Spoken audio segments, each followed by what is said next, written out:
What's up, man? It's your host, Coach Chaz, man. We back with another episode on the Bench Podcast, episode 4. I got my special guest here by the name of Ricki Porter. I'm going to let her introduce herself.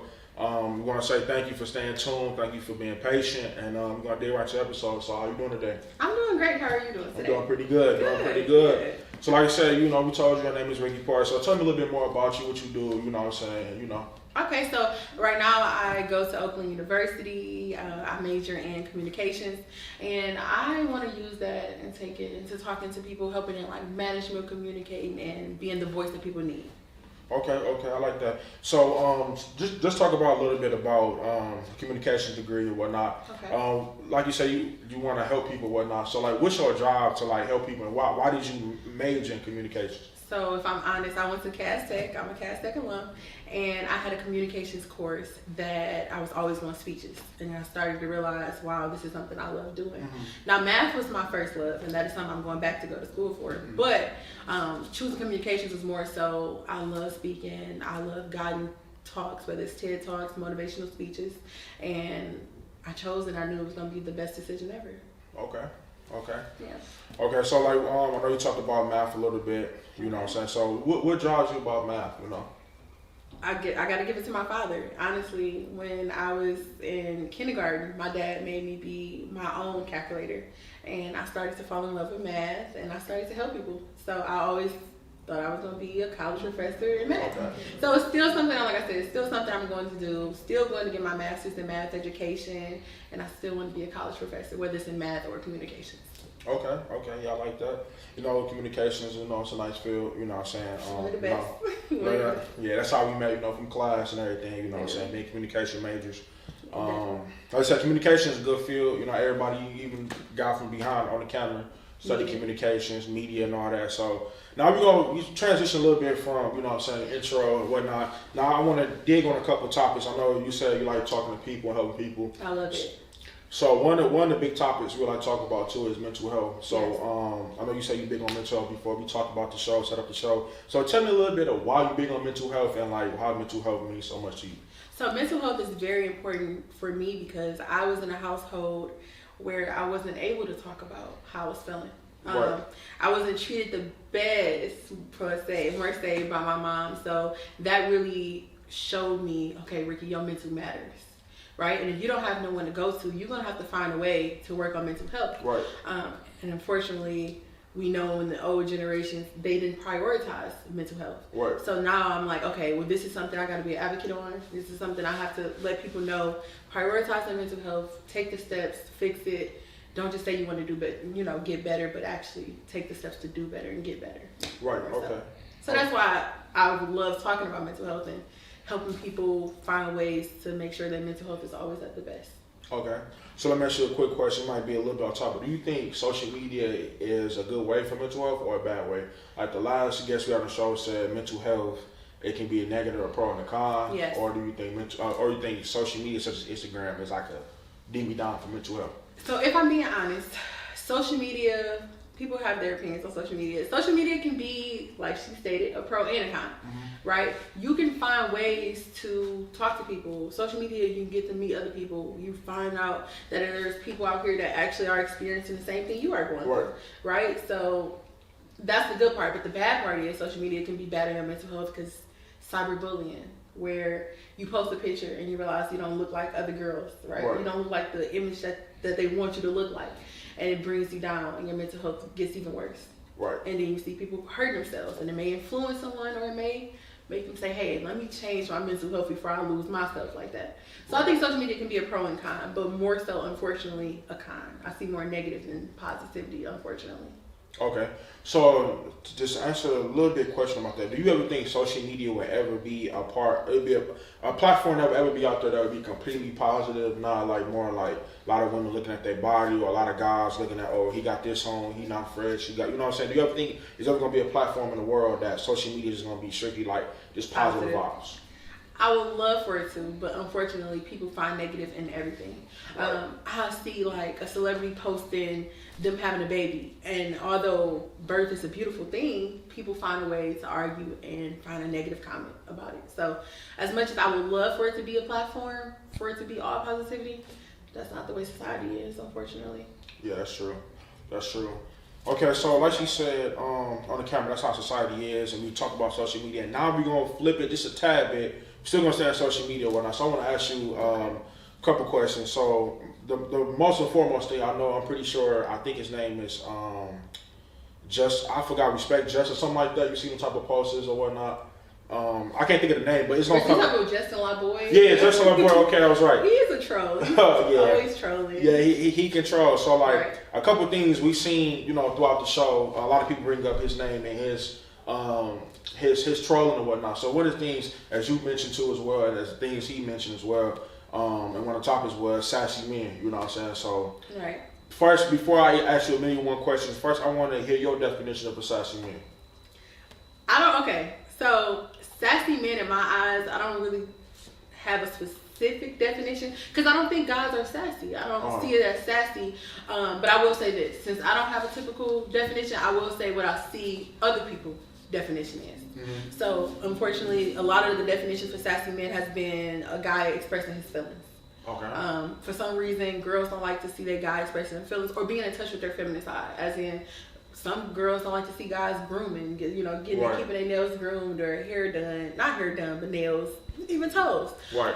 And I see this a lot. And I think this also ties in with mental health. Mm-hmm. That makes guys feel like they can't be themselves, right? That's true. If you're continuously telling your significant other, your guy, like, hey, I don't want to hear you tell me about your feelings. Ugh, you sassy, right? It's like, okay, well, let me stop telling her how I feel. And now they feel weak, right? You make them feel weak.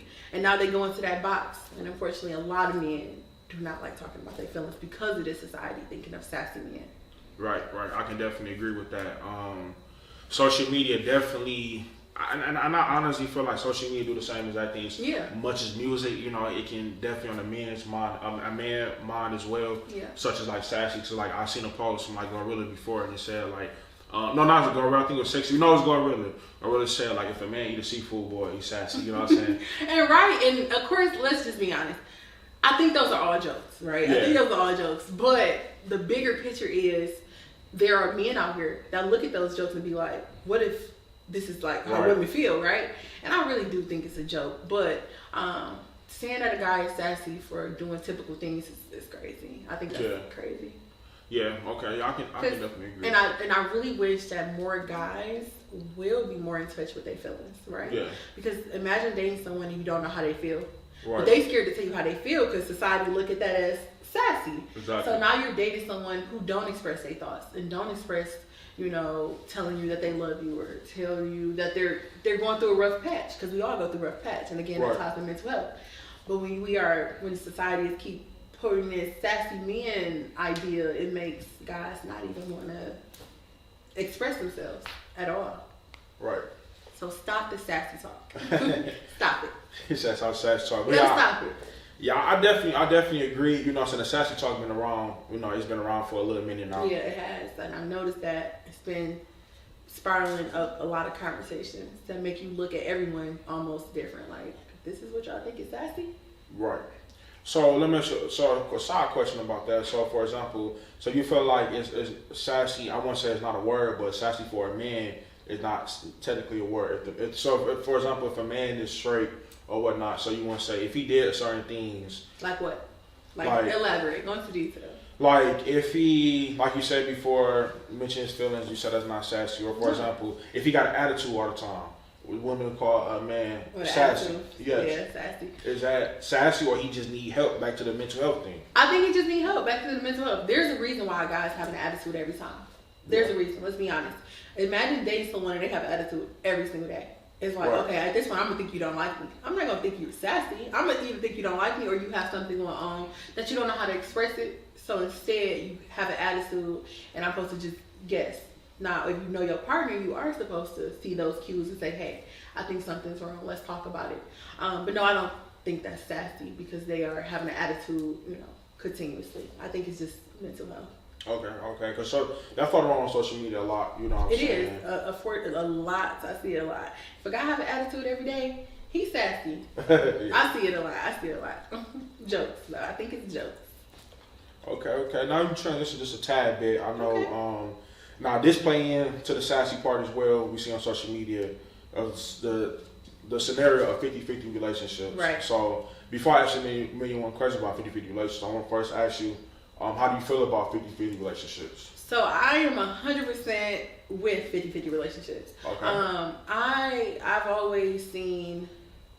I was in a household where I seen my mom depend on guys a lot, mm-hmm. right? And I had a father who instilled education in me and independence. Mm-hmm. So when you have a father that's like, Ricki, you gonna be independent and have your own things, and you have a mom that's like, I'm dependent on people, I go with the independence and having my own knowledge, right? So I said that to say, I don't want my partner to feel like they have to do everything. Right. I never want my partner to feel like, oh my God, it's all on me. I've been in relationships where I was the one doing everything also. Right. So to have someone that you can lean on, that's 50-50. Because sometimes it's not going to be 50-50, let's be honest. It's going to be times where you don't have it all, or your partner don't have it all, and you got to put that extra work in. Right. So if you have a problem with 50-50, then you really going to always have a problem with not even leaning on your partner, or your partner leaning on you. So I am 100% with 50-50 relationships. I think it's a great idea. And I want them to know, hey, I'm in it just as much as you. Right. Okay, so now I'm going to crack it a little bit. Now, 50-50, now, do that go, is that like in your term of like financially 50-50? Right. Or like, for example, like, not to mention our last guest, but our last guest said, talked about 50-50 relationship as well, and said sometimes, like you mentioned before, it's like 60-40, 70-30, yeah. or 50-50, 80-20. It's much deeper than just financially, right? It's the whole partnership. Right. But if we are speaking financially, I think financially too. I know some people feel like, if my man make more than me, I'm not paying bills with him, which is crazy. I don't want my significant other to ever feel like, hey, even though you make more than me, I want you to pay everything. Right. So financially, yes, 50-50. I have nothing against couples that say, hey, we don't have to do 50-50, but I got the higher bills and you still can pay something. That way you don't feel like you're not doing something. I've seen relationships like that too, and I have nothing against that at all. Where, let's say I'm dating a guy and he want to pay the rent, and he's like, well, Ricki, since I'm paying this big bill, the rent, and I'm paying car notes, you pay the gas, like, the gas and light bills, and there's nothing wrong with that. I just don't want my partner to feel like they have to do everything for themselves. So if we're going to do 50-50, let's do 50-50. If you want to do higher bills and have me still paying something, I want to still let you know I'm contributing. Right. And you're not alone. Right. And people need that. Don't let your partner feel alone. We are in this together. Right. That's definitely true. Another question I want to ask too as well about 50-50. So say for example, a scenario, you gotta put yourself in a scenario if you want to, but say for a scenario like if it's a young lady and she meets a guy, right? Right. And they start the date or whatever, go on dates or whatnot. Do you feel like the principle of 50-50 nowadays is out the equation due to social media and due to every time you see something on social media, it's like, oh, if a nigga not buying this or paying for this, it's on to the next nigga, or you know what I'm saying? Or do you feel like 50-50 principle should still be in when two people are, getting to know each other and date? As in like bills and everything, like, oh, y'all go out on a date. Yeah, like as like a full bill. Yes. I have nothing against that. I do think social media make people have high expectations. Okay. But I want to at least say, I can't talk on this without at least saying from the other opposing argument, right? Mm-hmm. You have some people that feel like this. If a person asks me out on a date, they should pay. Okay. But see, that's a crazy expectation because we are getting to know each other. Right. I have nothing against seeing that though. Like, I feel like, hey, if I ask you on a date, I am gonna pay. That's the kind of person I am. Right. If I'm asking you on a date, I'm not expecting you to even touch your wallet. Right. But I don't have that expectation. People shouldn't go on dates empty wallet at all. Anyway, I feel like, especially if y'all getting to know each other. Right. You probably think, okay, well, he asked me out on a date, so I'm not bringing my wallet. But then you end up in a situation where, oh yeah, let's say his card declined, or he expecting you to pay for that lobster and tower and steak, and you are upset. But it's like you have to cover yourself by all means. So I think that 50-50 mentality when getting to know someone should still play into part all together anyway. Right. Cover yourself. Always, let them know, hey, I got it too. Right. Okay. Yeah, I definitely. I guess I can say, yeah, I definitely agree with that as well, because it's been instances where social media would dictate certain females, you know, mindset of like, A lot. you know, and like music and social media is a big influence. Definitely social media. A lot of these women are social media every day, all day. Listen, that's just like the whole if he not taking me out to this kind of place on our first date, the first date conversation. Don't take me to the Cheesecake Factory and all that. I just think it's too many expectations. Because again, if you are getting to know someone, that expectation shouldn't even be there. It should be, I want to get to know you for you. That's what we're going out for. We're trying to get to know each other. It's not about what you buy me. If you don't buy me a Birkin bag, I can't be with you. I think that's a crazy expectation. But it really depends on the relationship. Because I don't want to take the light away from couples that actually do that, though. Right. Like, I love that. Like, whatever works for you, choose that. Whatever works for you. And don't date someone if they don't meet that requirement. Like if you know you're the kind of girl that got to pay for all these expensive things, then don't date no guy that don't do it, right? And don't expect that from some guy that may not have that. Accept the person that you're dating for who they are, and you guys will elevate and grow. And if that 50-50 is out the picture and he want to start doing 100 and you do 0, by all means, what works. But don't just throw the 50-50 out the window. Yeah, I can definitely agree. You definitely answered my next question. We was gonna talk about the Cheesecake Factory, so I'm gonna change it up. So I seen another. We can talk about that though. Like, okay, we can talk about it. So I'm gonna twist this a little bit. I seen another one on Instagram. Okay. I think it was TikTok. No, it was actually TikTok. TikTok got everything. Shout out to TikTok. Yeah, shout out to TikTok. I seen it on TikTok as well, where the guy was just beating the woman and whatnot, and as time as him meeting her, he took her to Shake Shack. He sat down at Shake Shack and they was eating burgers. So what's your take on that? Do you feel like that's kind of a little too off? You take somebody to a fast food restaurant, or you think, like you said, if you're getting to know somebody, you're getting to know somebody, or you think? I feel like if you're getting to know somebody, you're getting to know someone. Shake Shack is not cheap though. Let's be honest. Yeah, Shake Shack not cheap. Nah, it ain't so cheap. Okay, I could see if it was McDonald's. I would have been like, okay, like, you ain't put no thought in this at all. But Shake Shack, I'm not a burger person, but I will say if she's a burger person, and he may have knew that, like, okay, I know she's a burger person and she likes shakes. Hey, why not go to Shake Shack? Yeah. I don't see nothing wrong with it. But my question was she upset? Oh yeah, that's what I'm gonna get to. Yeah, she was upset. She made a TikTok video. Oh my God, he took me to Shake Shack. Then I would say the only way that he was wrong is if he didn't know, like, if she liked burgers. Yeah. Because if I'm talking to somebody, I'm getting another, and I'm like, hey, so what you like to eat? I love chicken, I love burgers and all that. I'm gonna look for that type of place. Yeah. I don't think Shake Shack is a bad place. It is a fast food place, but it's not a fast food place. You understand what I'm saying? Like a Chick-fil-A. It's not like like I said, like a McDonald's or Wendy's, Burger King. It's not those. It's like a upscale burger place that you're gonna come out at least $25, $30 for, and all together about $30. But still, nevertheless, if she liked burgers, I don't think it was nothing wrong with it. Right. But it's all about the person. Again, that ties into say what you're expecting before you even go on a date. Tell them, hey, I'm just letting you know, I'm the kind of girl that I want this. Like, find the person that fits everything that you want. I mean, and that goes with the having a list thing. Right. I definitely agree. So, like, I seen another one. So, like, for example, like, I seen another one on TikTok, or I think it was on Facebook as well, too. He took her to the basketball game, and it was high as hell up in the nosebleeds. And her seat was way too high. No, it's actually, she was from Atlanta. He flew out to Detroit and went to the Piston game, and they was real, real hot. Okay. So, like, do you feel like that principle applies to the same things? I'm not going to lie. I don't want to be high as hell at a Piston game. You know what I'm saying? Was this their first date? Or? I'm not sure. It could be a first date, but they was getting to know each other, though. And she said she won't be coming back or won't be talking to him again. All right, so realistically, he flew you out. Yeah. That says a lot already. That speaks the volume. He flew you out, right? Yeah. You could have paid for that yourself, or you didn't have to come. But I will say this: I love basketball. If she liked basketball, that was the good thing. But yes, but some people pockets. Like, we got to think about inflation, and that's how I think. Like, inflation. At the end of the day, you still bought me tickets. You still flew me out. We still had a date. Yeah, we high as hell. Okay. I barely can tell who made that shot. Who made that shot over there?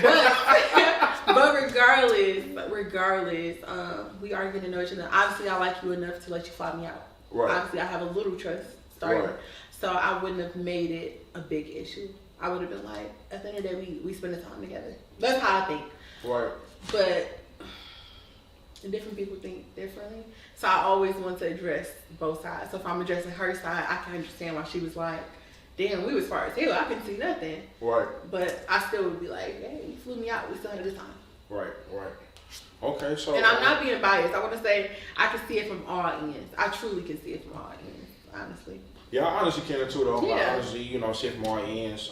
Because imagine you coming out to Detroit. Let's say this is her first time. You said she's from Atlanta, right? Yeah, she's from Atlanta. I come to Detroit. I did my research. As a girl, if you a girl's girl, then you go do your research in the city that you about to go to for the first time. So I made like, oh yeah, I can't wait to see this. And you go to a basketball game and you high as hell, you don't see nothing.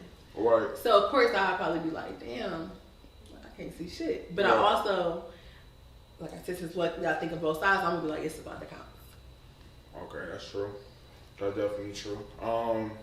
I know I want to touch on it a little bit too. We're gonna probably flip it, probably get a little more serious now. Definitely want to talk about, struggles or whatnot, and like your drive and ambition. I know you mentioned your father or whatnot, right. And like struggles growing up or whatnot. So if you could tell me a little, you don't gotta, you be quiet. I don't mind telling my story. Okay, yeah. So you can tell the people, you got nothing but time. Tell the people your story. Okay. For people that's gonna be out here watching, that can inspire somebody else or inspire another young lady that's in college or want to do good. So you got the floor right now.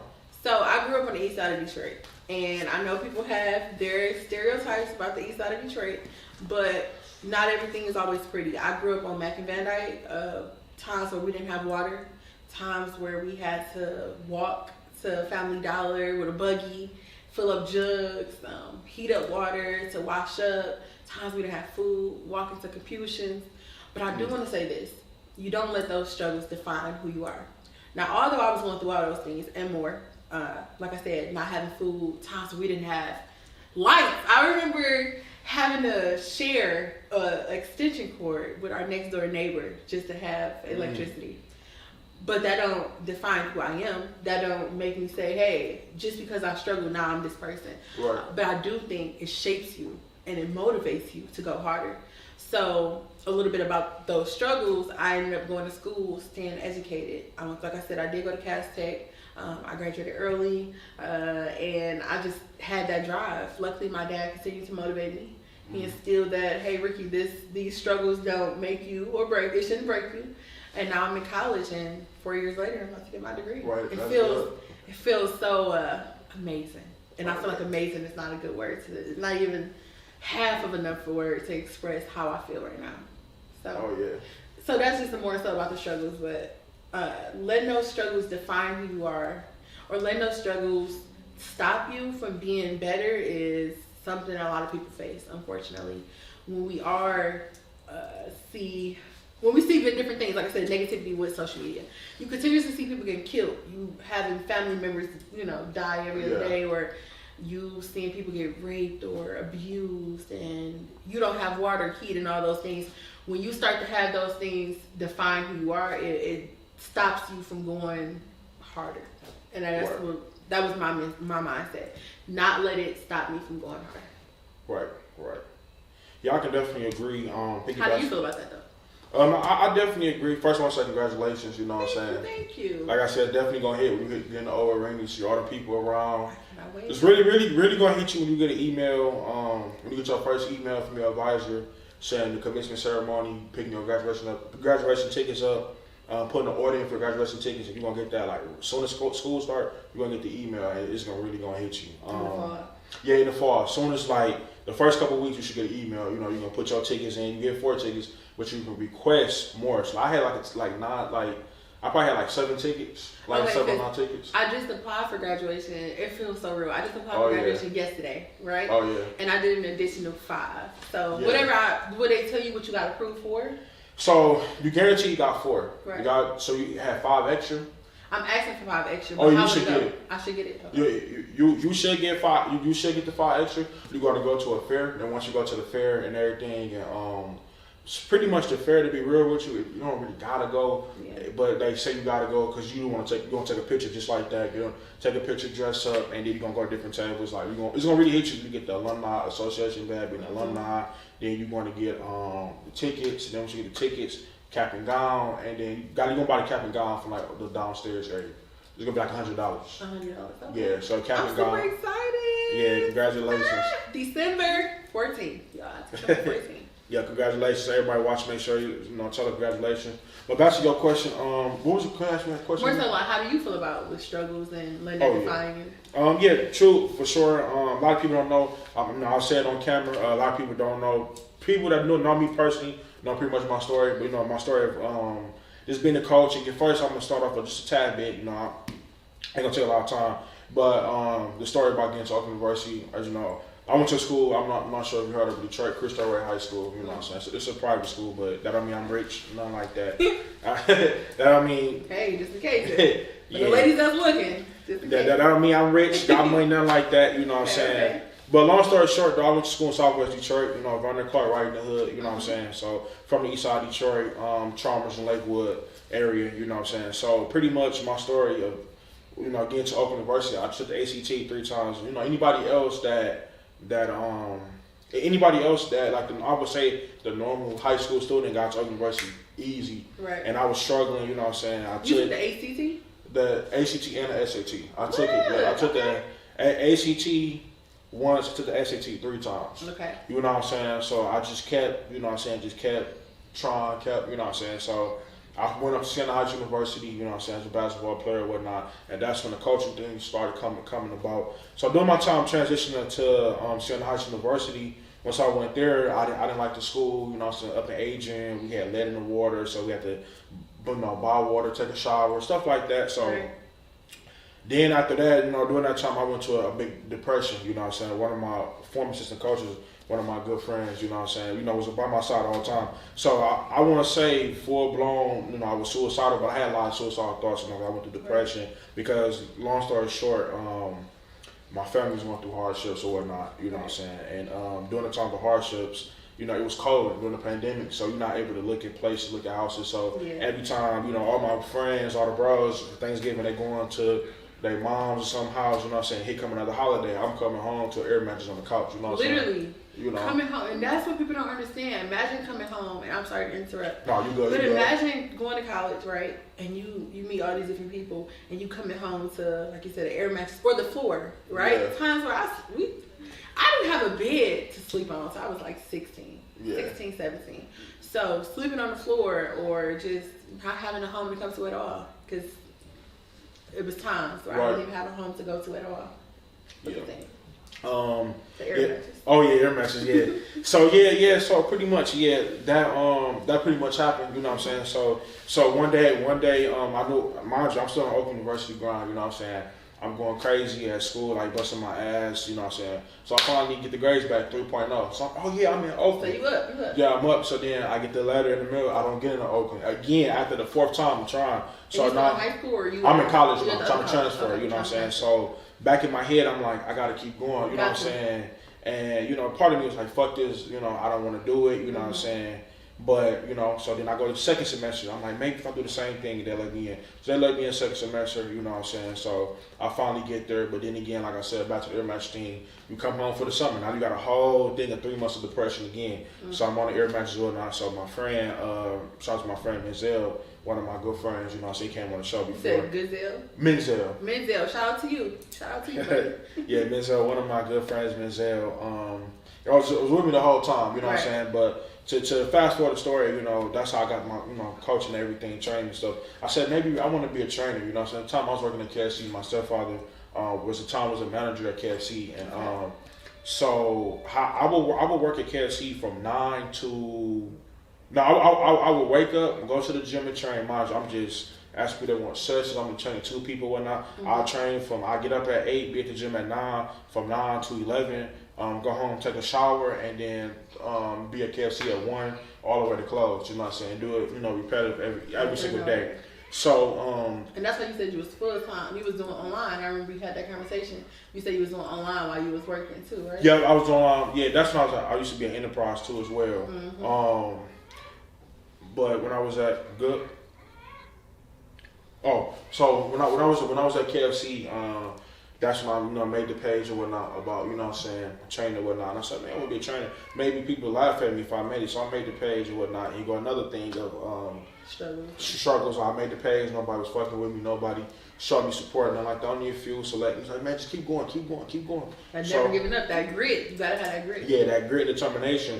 So then we transitioned. So I worked hard all summer. Finally got people, finally had, and I, mind you, I was only like 2019. Yeah. I had my first professional player, so I used to watch my whole life, I never thought in a million years I seen a blue check with a DM was like, I want to get some work and come to the gym. And mind you, I was just 2 weeks before that, prior to that, I was just, in the state, in the state, like, man, I'm not getting the people I want. And then got something, God was like, keep going. So then after that, like, the rest was history. And then, and that's what I tell a lot of people too, people that know a little bit about my story, from graduating school to, finally making it to Oakland, and then finally getting my story out there, even documenting my story. Yeah. And because every year I have a basketball camp for kids, I like that. I didn't talk about that. Like, yeah, give backs and stuff like that. Because I remember the times on the ear matches, even coaches that want to come up, because now it's just a blessing now to, coach college, be assistant coach for a college, and that was been a dream of mine, and that came alive as well. Right after graduation.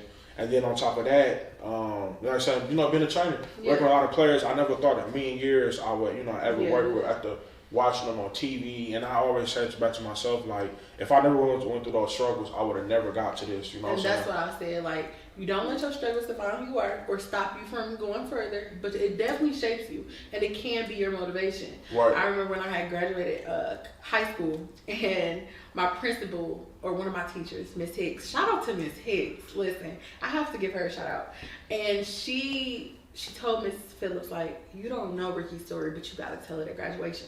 Right. Now mind you, my story gets deeper than what I said. It gets deeper, but that's another conversation for another day. But when she told my story, I had so many people texting me like, Ricki, we see you as just happy, excited. Like, we would have never knew you was going through all this. So you don't let your story stop you. Right. If anything, it motivated me to go harder. All through college, I've been a full-time worker. Right. 18, 19, I became a supervisor at Blue Cross for the first 3 years. Nice. And people was like, Ricki, you working 60, 70 hours a week. How the hell you in college? Right. I saw that goal. I said, Ricki, we got something to keep going for. And I never lost that focus. And even now, I'm full-time. And I work about, 64 hours a week? 65 hours a week. And I'm still full-time college student. So anything is possible. Like they say, anything is possible. Itself says, I'm possible. Right. That's true. Like you said, anything is possible. Like you said, I always say the three, keep God first, you work hard, and, and the journey will count. The journey, yes. The journey will count. It's all about that journey. Yeah, for sure. Definitely all about the journey, and definitely all about, like, keep going, like I said, my story about coaching, giving back, and then, just... And I love that, like, giving back, because that's something I love to do. Yeah. I love giving back. I love helping homeless people, or just helping people in need. Like you said, you know what it feels like to be kids that's in school right now that's probably going through the same thing that you went through and think that it won't get better. Just being able to be that voice for them. And that ties back into me choosing communications. Being that voice for them so they can know, hey, you are not alone. I've been there before. It gets better. It gets better. It gets better. Oh, yeah, for sure. It definitely gets better. That's what I tell my players. Even players I work with on a day-to-day basis, as professional players, or whether guys is in the EBAG league, that's like on live TV, every other night. It's the same principle, whatever profession you're in, whether you're a janitor, whether you're a doctor, or a lawyer, whether you're a bus driver, like the same principle stands. Like every day somebody has to wake up and got a goal, and a goal in the mind and a vision, It's up to, like you said, it's up to you to take those steps. Take those steps, manifest that vision, execute that vision, and live in it, and then give back and pay it forward. Yes. You know what I'm saying? So yes, I love that. I truly, truly love that. And it's so funny that we're talking about seeing people have a vision. You can have a vision as long as you're taking the steps to get there. That's all that matters. Right. Yeah, definitely. Definitely big about taking the steps. Now you're gonna twist it. Okay, now we're gonna twist it a little bit. change it up a little bit. I want you to know the importance. I know you talk about not this. Well, actually, it ties into everything we're talking about. Everything. I love it. I love it. It says she love it. What's the importance about being independent? I know you talked about that a little bit. Can you take me a little bit deeper about being independent? So, not even reality TV, but just TV in general. You'll see on shows where a woman depends on a man, and let's say she don't have knowledge for herself. And let's say they get married and he's able to take it all the way. I never want that. I'm not here to say I think that my relationship would fail if I was to marry someone, but I also want to be able to say I got my own knowledge, and if this is the end and everything was to go away, I could do it myself. Right? Okay. So I think being independent, I started being independent at 15. Well, younger than that, but I want to at least just go to high school. I didn't, since I was going through what I was going through at home with other things, and me and my mom wasn't always seeing eye to eye, I started having to provide for myself, paying my own phone bill, working. So being able to say I make my own money, and that I pay my own bills. Like even now, I got my own place, my own car, my own job, college, all of those things. I don't want someone to say she got it because of me. Right. I want to be able to have my own education and not have to depend on someone else to get somewhere. Right. And that's why I think being independent is very important. And shout out to the women and guys that do have stuff going for themselves and embracing that independency and working hard to get everything that they wanted without having to depend on someone else. Okay. So that's what independent looked like for me.